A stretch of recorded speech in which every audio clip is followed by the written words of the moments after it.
A new poll just out reveals what Americans think about the age of the two likely opponents on Election Day. The campaigns of President Biden and former President Trump are also pushing back on separate issues. For Biden, his memory, and for Trump, his comments about NATO. ABC's Em Nguyen has the latest from Washington.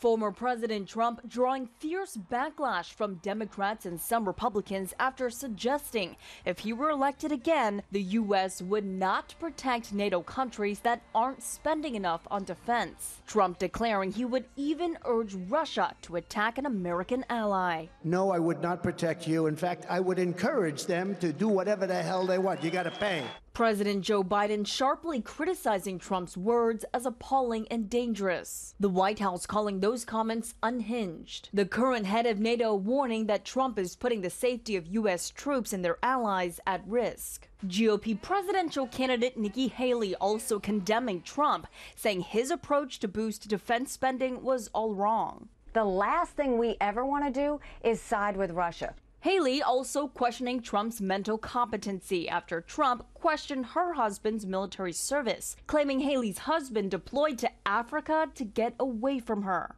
If you mock the service of a combat veteran, you don't deserve a driver's license, let alone being president of the United States. Haley then focused her age-related attacks against both Trump and Biden. As the new poll shows, 86% of Americans think 81-year-old Biden is too old for another term. That includes 59% who believe he and 77-year-old Trump are too old. Haley again called for both Biden and Trump to take a mental acuity test. Donald Trump claims that he would pass that.